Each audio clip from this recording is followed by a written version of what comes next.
everyone. It's nice to see some familiar faces, some new faces here in this room, and we're very glad to see you all. First of all, I would like to welcome Professor Swati Parashar, very early, who has so kindly agreed to travel from all the way from Gothenburg, Freiburg, to share knowledge and perspective with us. Also like to thank my colleague, Dr. Hannah Arendt, who has kindly agreed to accept our invitation to host today's event. I'm also very thrilled to welcome our guest, Swati Parashar, who is a professor of peace and development research at the University of Gothenburg and has traveled all the way from Sweden to be with us today. It is my great pleasure also to say a few introductory words for Swati, who is not only an inspiring scholar, but also a wonderful human and a very fine academic mentor. Over the years, Swati has extensively and passionately worked and published on multiple themes around world politics, such as physical security and war studies, violence and development in South Asia, field research ethics, and women militants and combatants. And I think a very important contribution of Swati's research has been towards pushing the boundaries of feminist scholarship in international relations discipline and highlighting the significance of encounters between feminism and post-colonialism. And each thread of Swati's work has also immensely helped me in my own work and shaping my thought process. So personally, very much thank you for that also, Swati. Along with a number of commitments as an author and editor of books and journals, she's also currently working on a project on sexual violence along the war and peace continuum, funded by the Swedish Research Council. And I think Swati's study of the nuances of violence is particularly very important in these times when we are witnessing heightened forms of violence around us. I would also encourage people to read her excellent non-academic writing that is also available online in form of blogs and newspaper articles.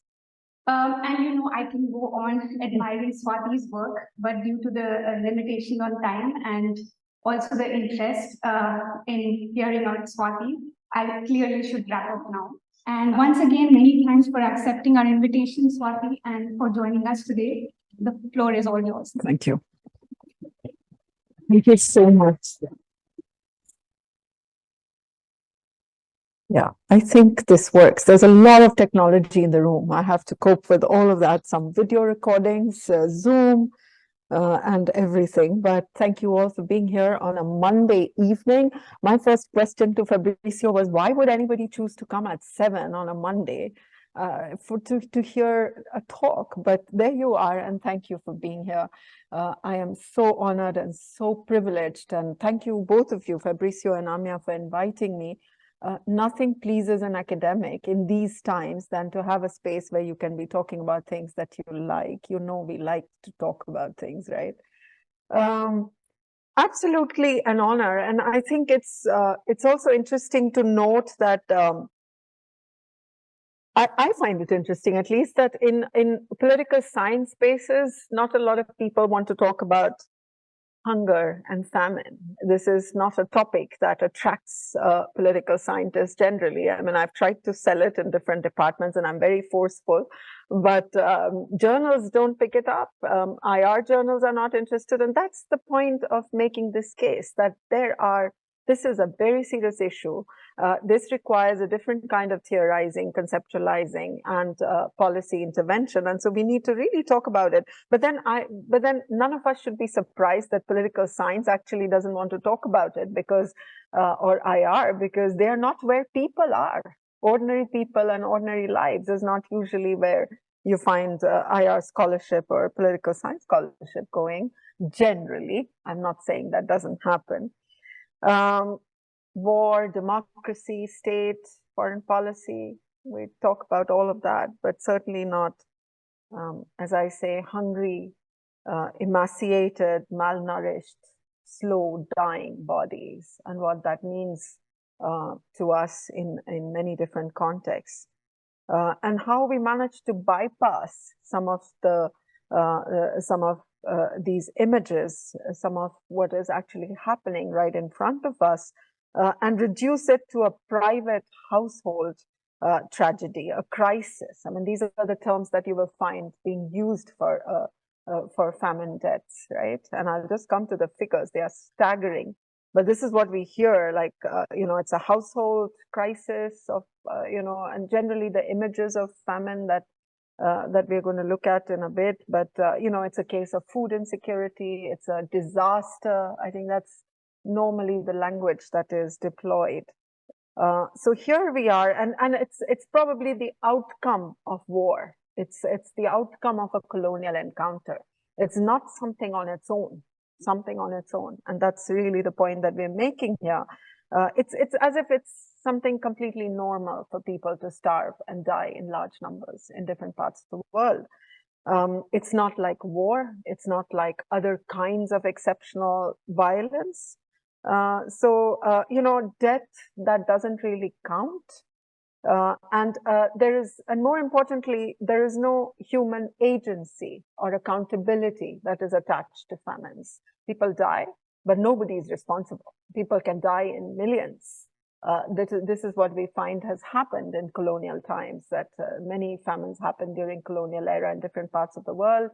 But of course, people died and there's no accountability. So how then do we think about it? I want to start with beautiful, I like poetry, and especially Urdu poetry from the Indian subcontinent.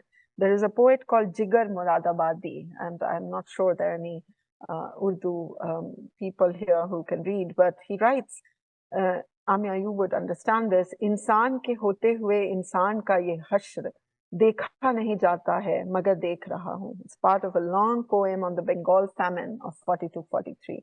And loosely translated, it means it is unbearable to watch this condition of humans, despite humans being there, but we still watch. And that's what he's saying. It's unbearable, but amidst humankind, we are watching this, and we are all bearing witness. So as academics, as researchers, whatever else we do, we are bearing witness to hunger deaths in the world. Okay, so last few years, we have seen that there has been some attention to famines and to starvation crimes. Early this year, in fact, I don't know if you all followed the news. I think sometime around June, there was news about a starvation cult in Kenya where 100 people had been starved, mostly children.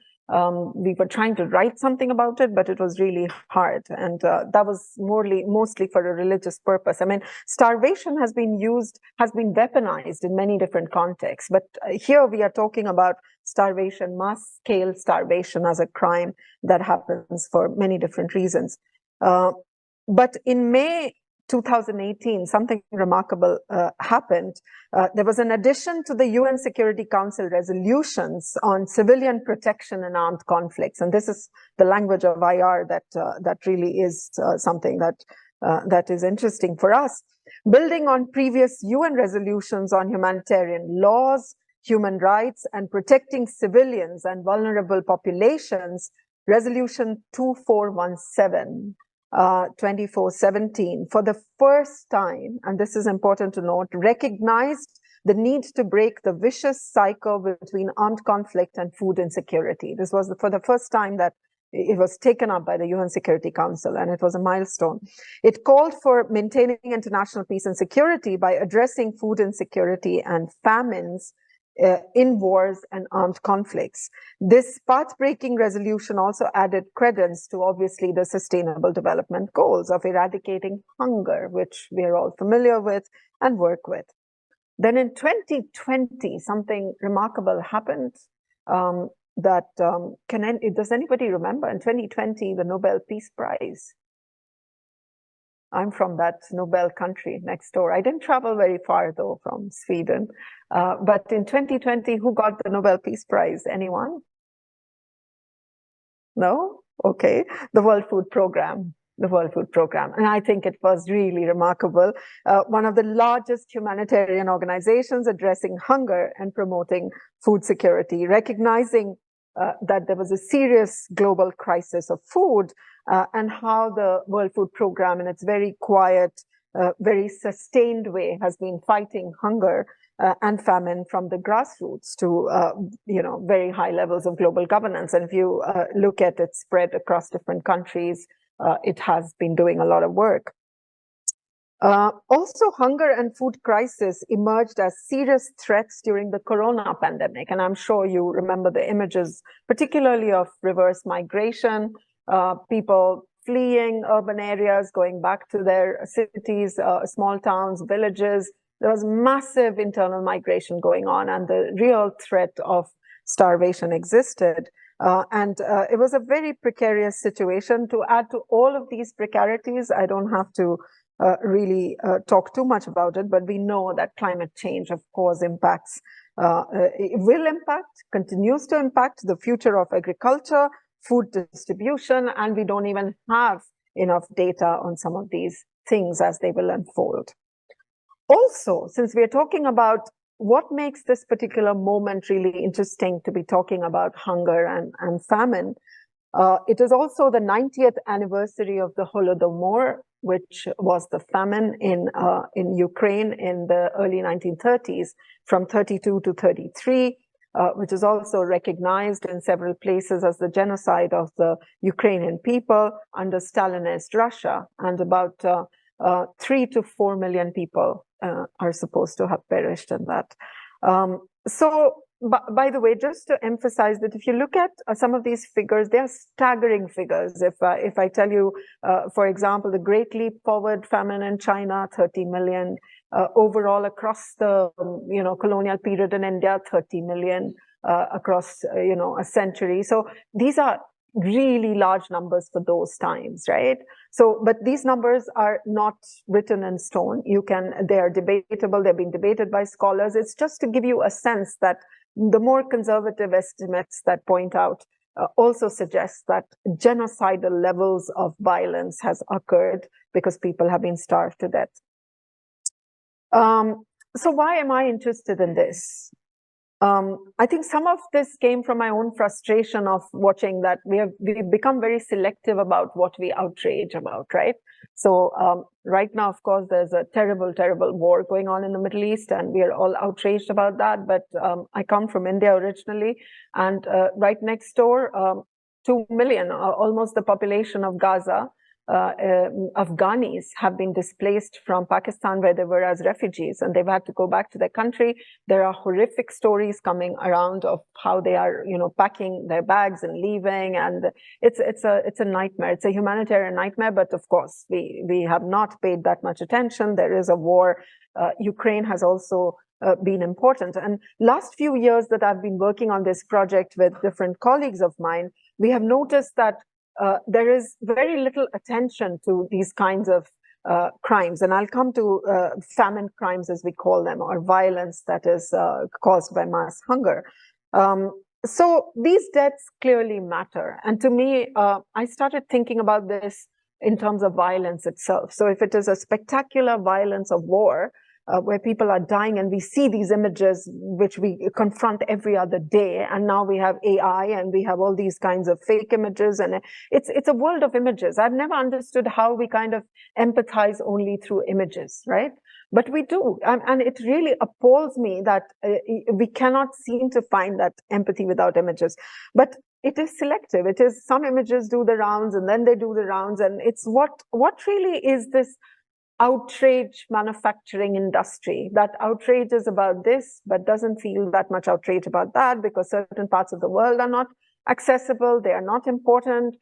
There are all these questions that I'm sure that all of us have been asking, right? So these deaths matter, clearly. Post-colonial scholars contend that we are still doing body counts of colonialism's violence. And this is the big point that I want to make, that we are still counting bodies. We are still looking at dead bodies. We are looking at what has happened, the extermination of people in different forms over a period of time, and how that legacy continues to impact different parts of the world in so many ways.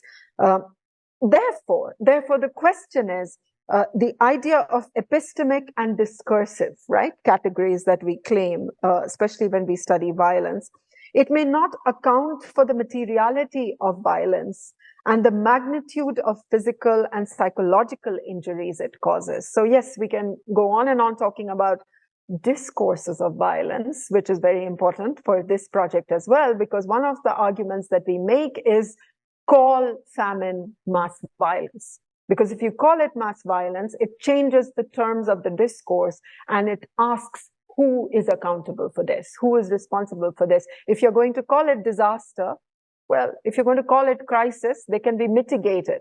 But if you call it violence, it gives it a particular political purchase when you use certain terms, right?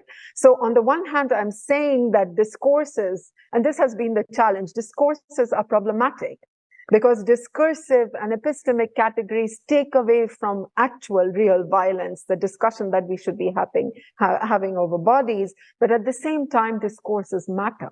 And we'll come to that, some of these questions. I remember Hannah Arendt saying in one of the pieces that what a risky business to tell the truth on a factual level without theoretical and scholarly embroidery. And this is what we keep doing all the time, whereas actually truth stares us there in the open. I mean, this is a question that has always nagged me as an academic, and I don't know if you also suffer from that. Some of it is the imposter syndrome, very familiar, but also what do we do actually? There's a sense of despair at the world. At the end of the day, I can come over here and talk and we can discuss certain issues and have a conversation, but how do we really engage with real world and the issues out there? How do we as citizens, as people, as individuals, as, located in the world in different contexts, how do we make sense of so much that goes on? And I guess some of this issue really came up when I started studying famines. So can we consider erasures and silences as violence when we are still looking at injured, violated, exterminated, disappearing, mourning, lifeless, dead, rotting and suffering bodies? I mean, there are different layers of bodies that we're talking about, different levels of injuries to the body. Are bodily injuries only about blood and war? I mean, that's the question that that has bothered me about violence. Is it always about sudden and spectacular deaths on a temporal scale? If it's quick, there's a death in this period of time. It takes a while to die of hunger. You don't immediately die. Your body, how you lose sustenance. There's been so much written novels and poetry and artwork. I mean, that was our, point of entry into the project as well. It's very hard to kind of just take hard facts. So one of the things we did was studied artworks and studied those things that could actually tell us how people had imagined this tragedy looked like. And how they had tried to capture it in different ways. So what about the slow and silent deaths, displacement, and suffering that occurs in geographies of starvation produced through different kinds of encounters and mostly colonial encounters? So there is this dilemma of studying the violence of famines and the coloniality of discourses around starving bodies, particularly in the global south. It considers the need to break away from the theoretical impulses of locating famines within the existing frameworks of disaster and crisis. And I'm repeating the point, but this was the kind of thing that we wanted to move away from and think about violence in terms of colonial continuities. And also, how do we kind of methodologically and conceptually how do we undo violence, whatever we know of it? How do we understand it? How do we kind of unpack it, undo violence? And how do we understand hunger within that? What is this undoing of violence? And I'll talk about that a little bit. So first of all, this has been a collaborative project. We have, our colleague who is working on his doctorate, working on famines in Africa. I work on the Bengal famine and famines in Asia, South Asia. And then I have colleagues Camilla, who's been working on transitional justice. There are three aspects to this project, or the way we imagine this. One is, of course, hunger and famines as they occur, but how do we remember them, especially famines of the past, right? We remember wars. There are war memorials. So we have been studying famine memorials. How do we memorialize? For whom and why? And then the other question for us is, justice, right? If we are remembering things in a particular way or not remembering them, because remembering is also about forgetting, how does that lead to transitional justice for many people around the world, right? So there are these kinds of, we've tried to do this mapping around these two concepts, that how do we remember and how do we seek justice, right? So, and we came in also, collaborations can be really rewarding. And my friend Camila Urvela works on, my colleague as well at the department works on transitional justice and memory, and I work on violence, and we kind of came together with this puzzle. So what we've researched, and for me, on violence, we have researched on all forms of violence, right? Continuums, wars, peace, sexual violence, which pretty much a lot of attention has been given to it from feminists. But we've not really, I would argue, still investigated the concept of violence itself in modern times, which has, of course, changed. Also, violence of the past, which has morphed into all sorts of different things now. What does this concept do, right? How is it limited by the English language, for example? I'm only writing in English, but there's a particular understanding of violence in different languages as well, right? Who is inside that violence? Who is outside that violence? Which bodies matter? And what gets labeled as violence? And most importantly, who gets to label an act or event as violence? And this is really important. Who gets to decide what is a violent act or not? Is it global institutions, the state, civil society, us as academics? And this is a big debate, because it's also about the genocide, for example. Is something a genocide or not? I recently got asked in the classroom by students, like, why did you use genocide for the Rohingyas? And I had to really articulate that there is the Genocide Convention. This sort of fits into that narrative. So that's a good question to ask. Well, how are we using some of these terms, right? War or terrorism or genocide, right? So why have we not paid attention to hunger deaths, although hunger is on the rise in the world? Famine victims and survivors don't matter because the deaths are less visible, less bloody, less gory, or the fact that there is no resistance. And these are questions to think through.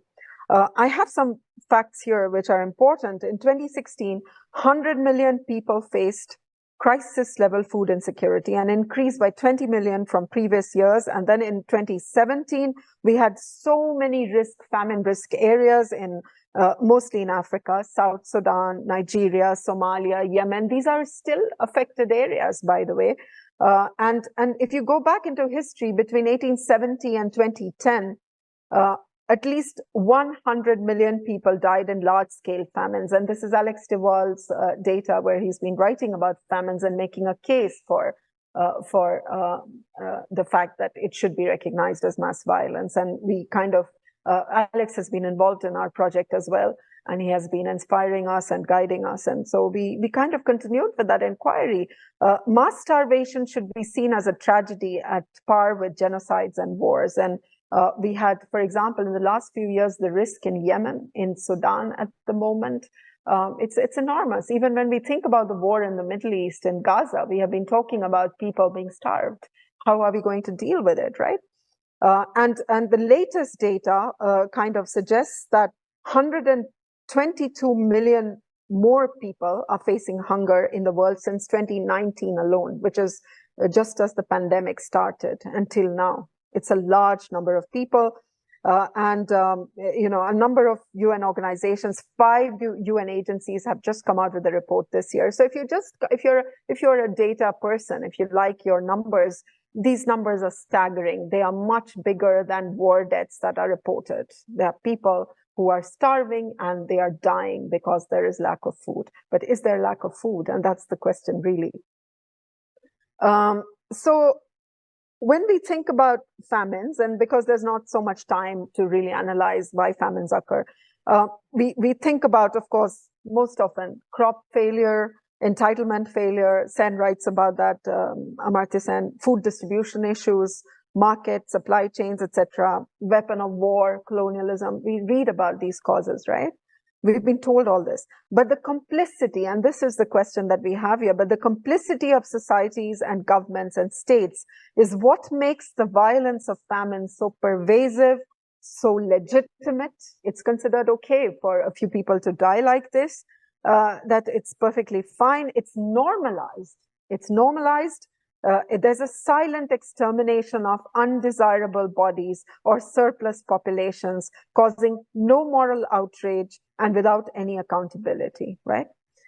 Amidst all the media attention to the exceptional violence of wars, terrorism, genocides, we tend to forget all the millions of victims of hunger. Now, in this context, I want to move on to thinking about why, for example, famine is not referred to as violence, right? Mostly we use all these different euphemisms for it. It's not violence, it's disaster, it's this, it's that. But why not? I mean, initially when we started researching in different libraries, we would look for the Bengal famine or we'd look for China famine, and they would say, oh, disaster. The keywords would be disaster. It wouldn't come if you put violence or if you put like justice or, you know, the certain keywords that would work, and disaster, crisis, food insecurity. And we're like, yeah, but there are famines that are caused by human agency. For example, the Bengal famine that I study, 1942-43, Churchill, the war hero, was not a war hero. 3 million people were starved in Bengal alone, because it's not because now it's been established, it's not because Bengal did not have food production, but because all the food was channeled towards British war efforts, right? But nobody told us that story, and Churchill is the big war hero. But of course, he's not the only one. There are other kinds of people and governments and basically the whole colonial powers of their eras which have been responsible for many famine crimes. Okay, so just to quickly take us through the idea of violence that I'm interested in, right? Violence in discourse and language, and this is something to think through. This demonstrates further how the ways in which we talk about violence, pain, mourning, in some sense, in meta-narratives or in philosophical terms, how can it be devoid of any specific reference to the human subject and his or her experience or their experience, right? So we kind of have become a little philosophical about violence and discourse and language. We also kind of use it quite loosely to argue that, you know, this is discursive violence, this is epistemic violence. So are we really grasping the extent to which, you know, the construction and representation that are seen as, you know, violence are also taking into account the actual acts of violence, right? So there is an extracted discourse of violence, which doesn't necessarily address the fact that there is violence on the ground, right? So discourse, often this focus on discourse has taken away from actually doing body counts in some ways, and debatable, but we can talk about this. Exceptional violence as mediatized spectacle, right? The tendency to view violence as exceptional events. This is also another thing that we all grapple with outside of everyday politics. And this type of analysis highlights what you can call security moments, right? If there's a security crisis, so there's violence in the Middle East, people are dying in Gaza, in Israel, we have seen the hostage crisis, you see it on your face. So it's actually violence in that sense. Also, as I said, it's mediatized, it's totally controlled by the media, what constitutes on your face every now and then those images that are shown to us, which makes us think that, okay, this is something that is violent. So there's a certain exceptionality also with which violence is presented. Famine is outside violence, right? It is not, it merely implies that famine could be a byproduct. Very often you're like, I often get this question, oh, but it's not violence, it's really a product of something. Well, sexual violence is also a product of war, but we have studied sexual violence for what it is. So famine is mass scale starvation, deaths of people. So it is violence of that kind. So it's not merely an outcome of war. It's a deliberate war strategy that is used in different parts of the world. So we need to think about it. And this idea that it is outside the realm of violence is problematic. Also, famine is, when you think about violence, it's also very masculinist representations. And if you look at it from a feminist point of view, what is blood, gore, bodies, you know, there's something spectacular about that moment. But here, what do you see in famines? Shrinking human forms, emaciated bodies. Mostly, if you close your eyes and think about images, these images are mostly of children, women, and men who have shrunk, and you can't tell a man from a woman, right? And how do you kind of those images are not attractive, they're not aesthetic, even when you think about violence as the aesthetics of violence and what gets represented. So then that doesn't attract enough attention as well. It's a very feminized gaze, and it's also represented as if it happens only in the household. And I have some pictures to take us through that. Famine as violence in inaccessible, invisible geographies. Of course, there's a big reason why we don't want to talk about famines, because it doesn't happen in the global north generally. What has happened in Ireland, in Ukraine, past famines, but we don't have such severe acute shortages of food and threat in the global north. So of course, it's happening in Sudan, Darfur, Somalia, Yemen. We can talk about those places, right? And this is an interesting point to note, because even post-colonial states and societies are very, very anxious in labeling something as famine. So famines of the past as well. The anxiety comes from the fact that there's a lot of shame attached to, and we've researched on this, that there are different reasons why societies don't want to remember famines, because it's death, which is unaesthetic, it's unappealing, it's not a masculinist martyrdom, it's not something that attracts people's attention in that way. So even post-colonial societies are anxious about it. They ask reparations, but to investigate famine crimes, that's not something, in fact, they would deny that there have been famine crimes. They would say, yeah, okay, yes, colonial powers did it, but it's not happening anymore. Yes, some people die of starvation, but it's not. And this is really interesting how colonial continuities work, right? So inaccessible geographies that are not strategic spaces for possible interventions, right? And so what is commemorated, some of the most commemorated famines are in the Irish famine and Holodomor, and some in Finland, but we found like there is absolute lack of interest and kind of at least commemoration or thinking about justice in famines in Africa and Asia, right? Famine as silent violence, and this is my fifth point, without resistance, right? So very often violence is also the site of resistance. But do bodies that are slowly disappearing and depleted bodies, do they resist? Of course they do. There are food riots, and there is resistance of a different kind, but it is silent violence without resistance, right? Famine also as cascading violence in many post-colonial societies, and cascading violence has been a theoretical framework used by colleagues like Dina DiCosta and John Braithwaite, who talk about crimes cascading to war, war cascading to more war, to crimes. Within those cascading aspects of violence, you find famine also occurs at various different points of time. Also, the final point here, famine as something which is occurring, affecting the household. So although it is public, it is not public. There is a private dimension to it. Who are the people affected? Households. It's not like the state or the society, or, it's not something that occurs in the marketplace. There are so many stories that you read about famines that actually are happening within the household. The representations are remarkably telling, because they are mostly of the household, and I'll come to that in a minute. Within all of this stories about violence, we think we've imagined, for us, what works is the idea of slow violence, right? It is slow violence, and we use here some of the works that have been left for us by colleagues who write about how those at the margins of world politics understand violence, they negotiate with it daily, yet elites exploit violence to affix collective identities, forge a common political project, and subsume dissent. In this way, they deny opportunities for transformation in exchange for more violence. And this is a quote from my dear friend Lily Ling, who left us in 2018, but a remarkable scholar who was thinking about theorizing always from the margins. So how do we think about violence in the sense where it is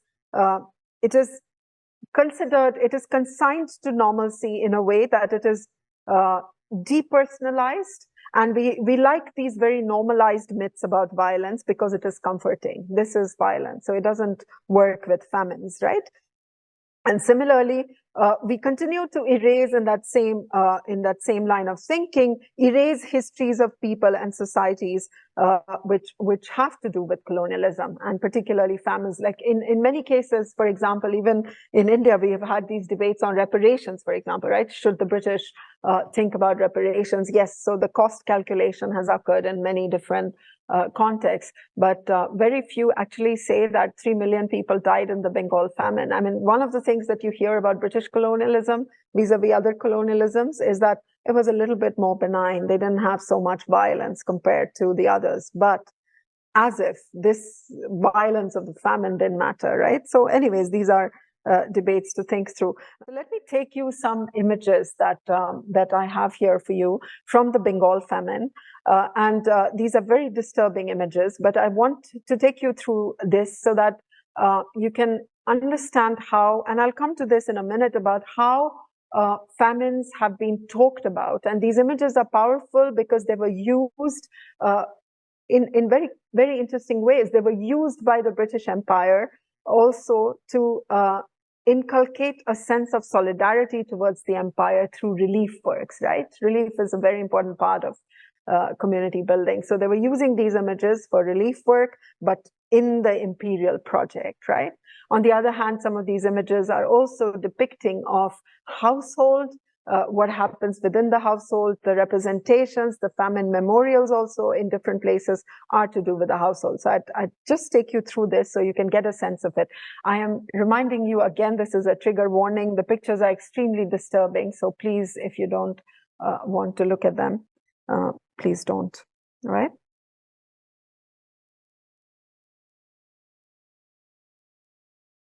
Okay, so this is, of course, Duvall's quote. Starvation is a uniquely demoralizing crime for its victims. This is because the ultimate perpetrators are remote. And sorry here. Oh, yeah. While the indignities and cruelties are intimate and immediate. And I think this is as powerful as it can be. Yes, Churchill, since I study the Bengal famine in some detail, I don't know why it's moving so quickly. Sorry. Yeah. So can you see that? Yes, this is from 1943, the Bengal famine. Just pay attention to what is this kind of who produced these images and how they were circulated in the imperial project. This is, of course, an earlier famine that occurred. This is again from the Madras famine.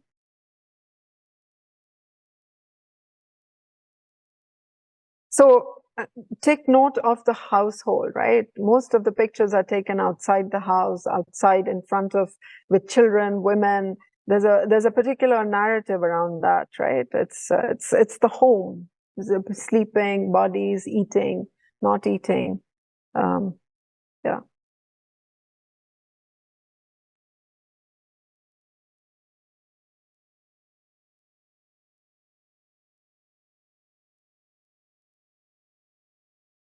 This is from the China famine, the Great Leap Forward famine.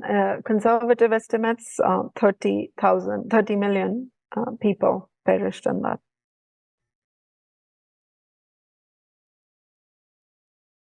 And these are, of course, artistic kind of representations. Apart from the pictures, there's also a lot of artwork that is available. This is, of course, women and children also, what is foregrounded as images, mostly women and children. And this is in Dublin. Again, women, lots of women, children.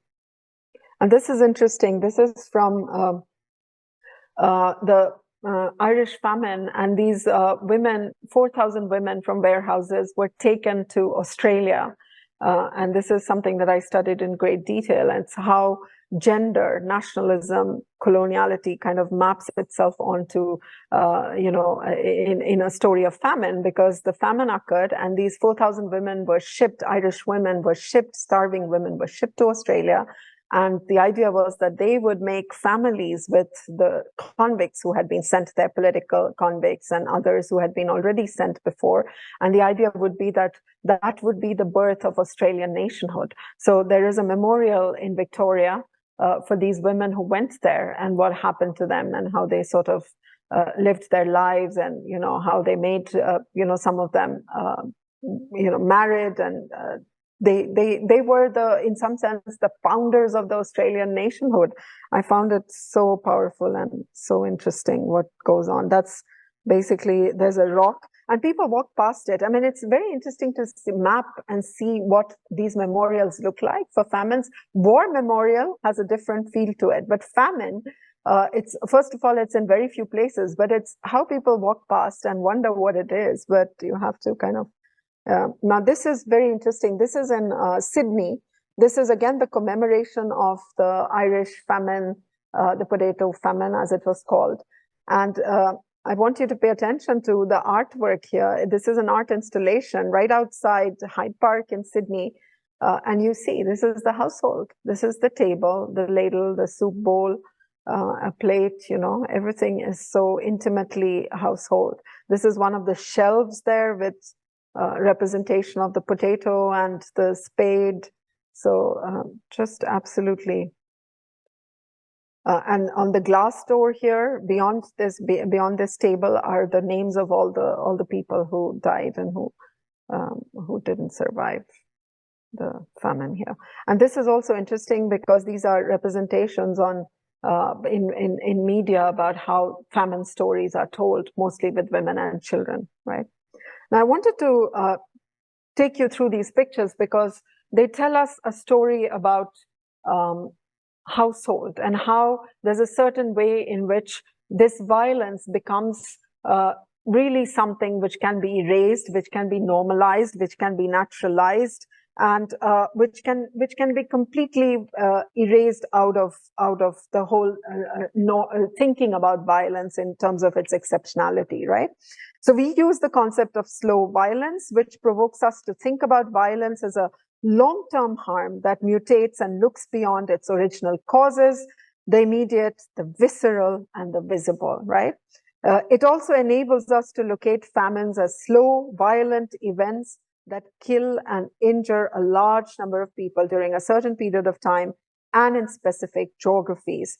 And as a kind of a spatial concept, slow violence invites us to include, in some sense, the gradual deaths, destruction, and layered deposits of uneven social brutalities within the geographic here and now. Slow violence has been conceptually deployed in understanding environmental threats, climate change and injustices. There's a lot of talk of slow violence, but and it's a concept from Nixon. But just to give us an idea that we think that this for us works, that this is slow violence and it needs to be recognized as such. I do have some things to say about how we are thinking about the coloniality of it and all, but let me talk about a couple of other important things that are important. When you looked at these pictures, there is a certain way in which populations during the colonial times were depicted for the cause of the empire, right? The pictures played a role, the relief measures played a role, but also how people were controlled and surveilled, right? And this is important because some of the arguments made were about culture, that these people are culturally like this, so they starve, and their bodies are meant to starve. They are not tough bodies. I mean, there are a number of quotes, for example, from Churchill himself that, that Indians their bodies are not sturdy enough. Of course, they're going to die of this. And they breed like rabbits, so few will die. The whole Malthusian logic that surplus population and some people can be exterminated through that. So there was a lot during colonial era and in colonial famines, if you study them, there's the whole narrative of controlling, surveilling bodies that were going through this. First of all, they did not starve on their own. There were deliberate attempts, deliberate ways in which large-scale mass starvation occurred. This wasn't just an event because there wasn't enough food, and that's something that's across. But more than that, how that was linked to cultures that were, that were more prone to being exterminated because they starve, they look emaciated, they don't look strong enough, they are androgynous bodies. I mean, they don't look, they're not manly enough. They're not like Greek bodies. Indian bodies are not like Greek bodies. So of course they should starve, or they starve. It's not a big deal. So this is how it was normalized in that sense, right? The relationship between representations of custom and famine relief policies, for example. So there are certain, they have caste and they have class, and the cultural norms and their traditions and their religion, they just enable this kind of starvation. So it's kind of really interesting to go through that. Let me conclude. Yeah, I will conclude here. The stories that exist when we think about famines more broadly and different, and we have studied famines in many, many different contexts. There is a special issue that we have just published a number of articles from. The issue hasn't come out as an issue, but it's going to. Nevertheless, all the articles are out in Third World Quarterly. If you Google famines, or if you get in touch with me later, I can send you. There are 10 or 12 articles from different parts of the world which talk about famines in Brazil, in Iran, in India, in Holodomor, in Ukraine. So we have in China. So we have so many different stories of these famines that we are trying to bring forth and argue that they are being remembered in many different ways now. Now is the moment, for example, where Chinese people are talking about what happened during the Great Leap Forward, and they're using social media available in China very creatively to bring back the memories of the famine and how they can think about justice. But our whole project is geared towards that, to thinking about famine in such a way that we can make a case to larger structures of power and ask who to hold accountable, and why not to hold people accountable, right? Governments or institutions or whoever that be, right? So the stories shatter our myths about the public-private realm and how we understand violence at the intersections of these domains, or inside and outside them. The attention to violence in public discourse is enhanced by extensive 24/7 media coverage of war-affected landscapes, injured and mutilated bodies, blood, gore, and displacement of people, all of which demonstrate the rupture of normalcy and exceptionality. What does not get as much attention, scholarly attention, is in the public discourse are certain other kinds of violence and mass atrocities where the death and suffering are neither a rupture of everyday life nor a body count that can be routinely sensationalized and evoked in the nurturing of political constituencies and in demands of accountability. These are slow, unaesthetic, and ordinary deaths of ordinary lives. Consider, for example, that we pay attention to wars and refugee bodies as well, but little to feminized, dying, emaciated bodies. As I told you, numerous cases that are still ongoing. We inhabit the era of certitudes, and certitudes are violent. As I've tried to show, discussions on the nature of violence have produced discursive certitudes as well, talk about discourse, and they've become obstacles in the pursuit of peace and justice. I often read Deborah Thomas's work, Exceptional Violence, Embodied Citizenship in Transnational Jamaica. She writes about Jamaica, about colonialism, how modern stories of violence in Jamaica have nothing to do with, these moments of violence, but how they're rooted in coloniality. But one of the other, the powerful things that she writes about is real justice is a sustained conversation about history and about the place of that past in the present in terms of other than those of righteous blame and liberal guilt.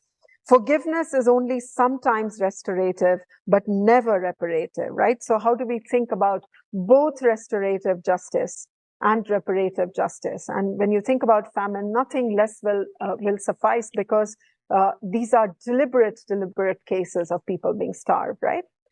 So how do we think about building trust, acknowledging this kind of suffering, and dealing with strategies, or coming up with strategies as scholars, as individuals, as working in the media and the policy world? How do we think of it in terms of a future where we can seek justice for crimes that have happened, but also that they don't occur in the future? I want to end with this poem again, an Urdu poet, Sahir, one of my favorite poets. Khamosh hoton se dam todti nikahon se बशर बशर के खिलाफ एहतिजाज करते हैं. And basically what it means is that the silent lips and tired, dying eyes, they are gathering proof against mankind, and we are all complicit. Thank you.